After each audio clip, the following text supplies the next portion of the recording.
Hello students, মই তোমালোকৰ কাৰণে আজি লৈ আনিলো এপিসোড নম্বৰ কিমান এপিসোড নম্বৰ লৈ আনিলো আমি 5 তো 5th এপিসোডত আমি আকৌ পাঁচটা কোৱেশ্চন চাম আমি কি চাই আছো যেবিলাক ষ্টুডেন্টে আগতে সোৱা নাছিলা হিহঁতৰ কাৰণে কৈ দিছো আমি চাই আছো 2019 ৰ নিটৰ পেপাৰখনত জুলজিৰ কিমান কোৱেশ্চন এনচিআৰটিৰ পৰা আহিছিল আৰু এনচিআৰটিৰ বাহিৰৰ পৰা কিমান কোৱেশ্চন আহিছিল এই এনালাইসিসটো খুবেই বেছি ইম্পৰ্টেন্ট যি কোনো এক্সামে তোমালোকে দিয়া প্ৰিভিয়াস ইয়াৰ্ছৰ স্পেশালি লেটেষ্ট ইয়াৰ্ছৰ কেনেকুৱা ট্ৰেন্ড চলি আছে এই ট্ৰেন্ডটো এনালাইসিস কৰাটো খুবেই বেছি ইম্পৰ্টেন্ট যাতে আমি ফোকাসড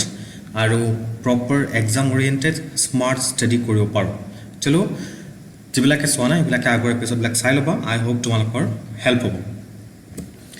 তো আজিৰ পাঁচটা কোৱেশ্চন আমি ষ্টাৰ্ট কৰো ফাৰ্স্ট কোৱেশ্চনটো হ'ল which of the following immune responses is responsible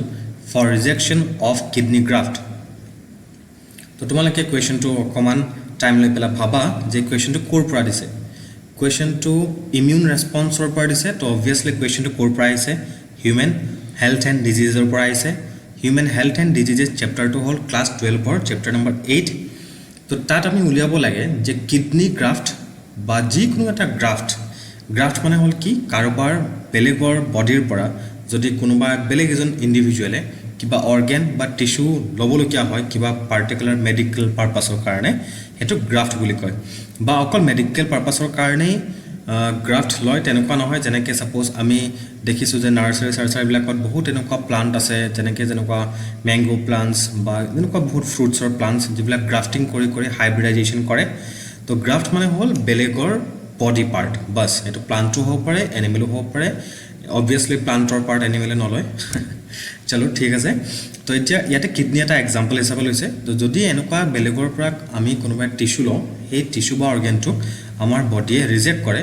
karon amar tenuka immune response ase question to hol ki type of immune response e teneke belegor pora lo organ bilakok reject kore to types of immune response yate beleg dia ase answer moi c boli likhe thoisu তো তোমালোকে খালি মই দেখুৱাই দিম যে এই বস্তুটো এনচিআৰটিৰ আছে না নাই কোৱেশ্চন টু মেইন ওয়াৰ্ড কি গ্ৰাফট তো এ টু গ্ৰাফট দেখিছা পেজ নম্বৰ কিমানত আছে 152 আছে পেজ নম্বৰ 152 ক্লাস 12 ৰ এনচিআৰটি তো তাত গৈ এইখিনি যদি তোমালোকে ভালকে পঢ়ি চোৱা তেতিয়া হলে তোমালোকে কিডনি যে গ্ৰাফটৰ এটা এক্সাম্পল হেতু বুজি পাই যাবা এতিয়া আমি কোৱেশ্চন ডিসকাস কৰা নাই ইয়াতে আমি চাই আছো এনচিআৰটিত আছে না নাই তো এই প্যাৰাগ্ৰাফটোৰে এটো একদম ফাৰ্স্ট প্যাৰাগ্ৰাফ এই পেজটোৰ তাতে গৈ তোমালোকে যদি লাষ্ট সেন্টেন্সটো চোৱা এই প্যাৰাগ্ৰাফটোত the cell mediated immune response is responsible for the graft rejection any kind of graft তো এটা সাফ লেখা আছে তো মই তোমালোকক আৰু ক'ব নালাগে চলো নেক্সট কোৱেশ্চনটো লেখা হয় আমি variations caused by mutation as proposed by Hugo de Vries are second questionত কি কৰিছে মিউটেশন বিলাক কজ হয় কিহৰ কাৰণে যদি বেলেগ কিবা এক্স-ৰে বা কিবা কেমিক্যাল এক্সপোজাৰ পাও বা এনো কেতিয়াবা যেতিয়া ডিএনএ ৰেপ্লিকেশন হয় এটা মিউটেশন হয় তো মিউটেশনৰ কথা ইভলিউশনৰ লগত ৰিলেট কৰি প্ৰথমবাৰ কোনে লৈ আনিছিলে হিউগো ডি ব্ৰাইজে লৈ আনিছিলে আৰু তেওঁ কৈছিলে যে mutation is the driving force of evolution anyway এইবোৰ কথা আমি ডিটেইলছত আকৌ নাপাতো আমি তো এই কথাখিনি কোড আছে এভলিউশন চেপ্টাৰটোত আছে মই কলোৱে ইনডাইৰেক্টলি তোমালোকক তো এভলিউশন চেপ্টাৰটো কোড আছে এভলিউশন চেপ্টাৰটো আছে ক্লাস 12 ৰ চেপ্টাৰ নম্বৰ 7 তো সেই চেপ্টাৰটোতে মই এনচিআৰটিত গৈছো পেজ নম্বৰ 135 লৈকে তো পেজ নম্বৰ 135 ৰ এটা লাষ্টৰ পিনে চোৱা তোমালোকে নিজৰ এনচিআৰটি চাও পৰা মেকানিজম অফ এভলিউশন বুলি এটা হেডিং আছে ইয়াতে হিউগো ডি ভ্ৰাইজৰ কথাখিনি আছে আৰু তেওঁ কৈছিলে যে মিউটেশনৰ কাৰণে মেইনলি এভলিউশন হয় ডাৰউইনে কোৱাৰ দৰে সৰু ভেৰিয়েশন বিলাকৰ কাৰণে এভলিউশন নহয় মিউটেশনে ভেৰিয়েশন কজ কৰে আৰু তেনেকুৱা ভেৰিয়েশনৰ কাৰণে এভলিউশন হয় আৰু ইয়াতে তেওঁ এটা কথা কৈছে যে মিউটেশনস আৰ ৰেন্ডম এণ্ড ডাইৰেকশনলেস এটো হিউগো ডি ভ্ৰাইজৰ ভিউ আৰু তেওঁ যেহেতু কৈছিলে যে মিউটেশন বিলাকে ভেৰিয়েশন কজ কৰে তো variations will also be what random and directionless as per his personal theory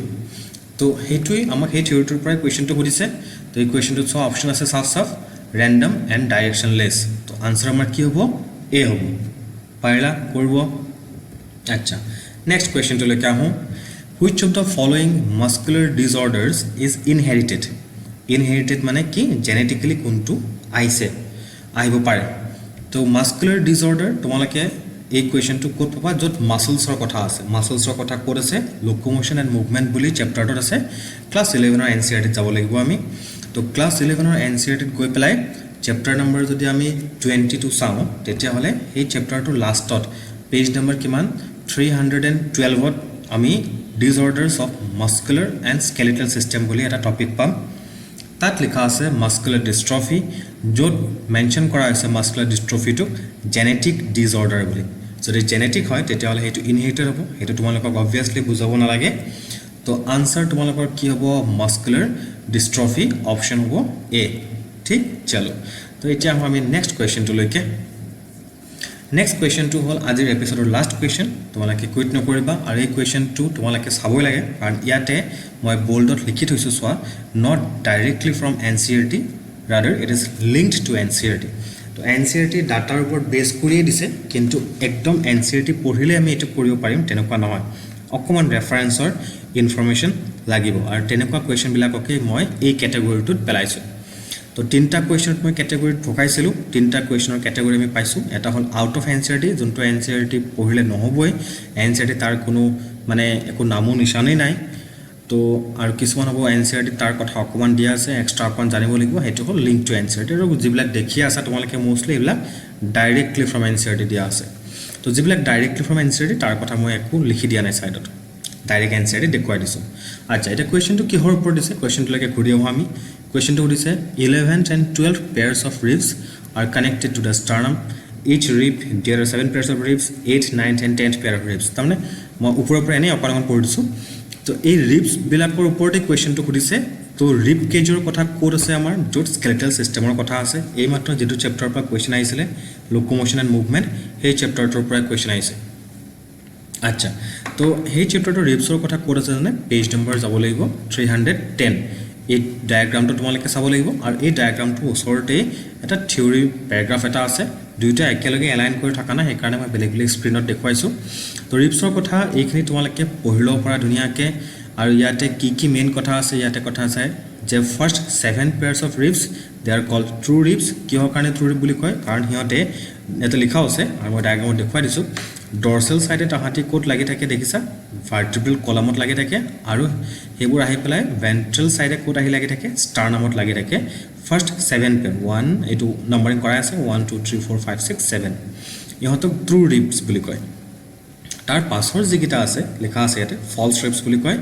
ইহঁত বেক সাইডেটো ভাৰ্টিব্ৰেল কলামৰ লগত লাগি থাকে কিন্তু সমুখৰ পিনে আহি পেলাই কাৰ্টিলেজত লাগে আৰু সেই কাৰ্টিলেজটোৰ ডাইৰেক্ট কন্টেক্ট নাই ষ্টাৰনামৰ লগত এই কাৰ্টিলেজটোৰ কাৰ্টিলেজ অফ কোনটো কাৰ্টিলেজ অফ 7th কাৰ্টিলেজৰ লগত কন্টেক্ট হৈ আছে এই যে 8 9th আৰু 10th কাৰ্টিলেজ খিনি এইখিনি প্ৰথমতে ফুল বেলেগ জায়গাত পইণ্টাৰটো কৰা আছিল দেই কনফিউজ নহবা তো 8 9 আৰু 10 এটো 10 এটো 9 এটো হল 8 ইয়াৰ কাৰ্টিলেজ খিনি আহি পেলাই কোট লাগি আছে 7th কাৰ্টিলেজৰ লগত লাগি আছে আৰু 7th কন্টেক্ট আছে কাৰ লগত ষ্টাৰনামৰ লগত তো এইবিলাক কাৰ্টিলেজক এই তিনটা পেয়াৰ কাৰ্টিলেজক কি বুলি কয় ফলছ ৰিব বুলি কয় ইয়াৰ আয়টা নাম আছে থিওৰিত এক কয় ভাৰ্টিব্ৰোকন্ড্ৰেল কন্ড্ৰো মানে হল কাৰ্টিলেজ তো একপিনে কাৰ্টিলেজ আৰু একপিনে ভাৰ্টিব্ৰেল কলাম আছে এই কাৰণে ভাৰ্টিব্ৰোকন্ড্ৰেল তোমালোকৰ সাকে মনত আছে কন্ড্ৰিক থাইস কাৰ্টিলেজিনাস ফিশেছ এক থাইস মানে হল ফিশ তো কন্ড্ৰো মানে কি হল কাৰ্টিলেজ তো যদি ইহঁতক ফলছ ৰিব বুলি কয় তেতিয়া আৰু নেক্সট কেটা কি কম আমি চাও লাষ্টৰ দুটা জি পেয়াৰ আছে লাষ্টৰ দুটা pair last two pairs 11th and 12th of ribs are not connected ventrally and therefore called floating ribs ডায়াগ্ৰামটো দেখুৱাই থোৱা আছে সাফ এইটা হল floating ribs এতিয়া কোৱেশ্যনৰ অপচন কিটা আমি চাও অপচন কিটাত এইখিনি ইনফৰমেশন আমি ললো এটা অপচন কিটা চাও 11th and 12th pairs of ribs are connected to the sternum বুলি দিছে আৰু একো পঢ়িব না লাগে ডাইৰেক্ট গম পাই গৈছা এই কোৱেশ্যনটো এটো অপচন ভুল আছে next each rib is a flat thin bone and all the ribs are connected dorsally to the thoracic vertebrae and ventrally to the sternum গোটেইবোৰ ribs বুলে ventrally sternum লগত connected হৈ আছে তেনেকুৱা হয় জানো নহয় seat কি আছে there are 7 pairs of vertebrosternal এটো অৰ্থ আমি এনসাৰটো পোৱা নাই 3 pairs of vertebrochondral, yes, পাইছো এই মাত্ৰ পাইছিলো false ribs কেটা কথা কৈছে, and 2 pairs of vertebral ribs এটো আমি পোৱা নাই। আচ্ছা ঠিক আছে, এটা সি টো আমি থলমি নাজানো। সাপোজ ডি টো লেকে আহো 8th 9th and 10th pairs of ribs articulate directly with the sternum, directly নহয় ইহতে through 7th pair of ribs হেৰে কানেক্ট কৰে ইহতে। তো সেই কাৰণে ডি টো ভুল, তো অনলি কাৰেক্ট অপচন উলিয়াব দিছে, এটো অবভিয়াসলি সি হ'ব। এতিয়া সি টো কাৰেক্ট হয় বুলি তুমি শিওৰ হ'ব কাৰণে এই তিনটা ভুল বুলি জানিব পাৰা, আৰু নহলে তোমালোকে কি কৰিব পাৰা এনসিআৰটি যে আছিল ভাৰ্টিব্ৰোকন্ড্ৰেল তাৰ পৰা তোমালোকে এই দুটা ওয়াৰ্ড ভাৰ্টিব্ৰেল আৰু ভাৰ্টিব্ৰোস্টাৰ্নাল অকমান যদি আমি ব্ৰেইনটো ইউজ কৰোঁ তেতিয়াহ'লে এইকেইটা ওয়াৰ্ড আমি গেছ কৰিব পাৰিম। ভাৰ্টিব্ৰোকন্ড্ৰেল বুলি ওয়াৰ্ডটো কেলে কৈছে কাৰণ একপিনে ভাৰ্টিব্ৰেল কলম আছে, একপিনে কি আছে কাৰ্টিলেজ আছে। তো ভাৰ্টিব্ৰোস্টাৰ্নাল কি হ'ব, একপিনে ভাৰ্টিব্ৰেল কলম একপিনে স্টাৰ্নাম, তো হেইটো থ্ৰু ৰিবস ফৰ 7 পেয়াৰ্স, আৰু অকল ভাৰ্টিব্ৰেল মানে কি অকল ভাৰ্টিব্ৰেল কলমৰ লগতে লাগি আছে। তো সেই কাৰণে মই কৈছোঁ যে অকমান যদি এনসিআৰটিত অকমান যদি আমি ব্ৰেইনটো ইউজ কৰোঁ বা অকমান যদি পঢ়ি লওঁ তেতিয়া এই কোৱেশ্চনটো কৰিব পাৰি, আৰু এইখিনি একচুৱেলি জনাটো নেসেসাৰি, এইবিলাক টাৰ্মছ অকমান জানিবই লাগে। তো এই কাৰণে মই এইটো আউট অফ এনসিআৰটি ক্যাটেগৰি ৰখা নাই, লিংক টু এনসিআৰটি বুলি দিছোঁ। ঠিক আছে ষ্টুডেণ্টছ, চলো তো নেক্সট কুৱেশ্যনটোলৈকে আমি আহোঁ। নেক্সট কুৱেশ্যনটো হ'ল সৰি মই আগৰ কুৱেশ্যন লাষ্ট বুলি কৈছিলোঁ আৰু এটা আছে, which of the following statements is correct. এইটো হ'ব এইটোৰ last question. Cornea consist of dense tissue of elastin and can repair itself, cornea is a convex. আচ্ছা, তো বেচিকেলি কুৱেশ্যনটো গম পাইছা, তোমালোকে পজ কৰি পেলাই পঢ়ি ল'ব পাৰা। ইয়াতে কিহৰ কথা দিয়া আছে, কৰ্নিয়াৰ কথা দিয়া আছে,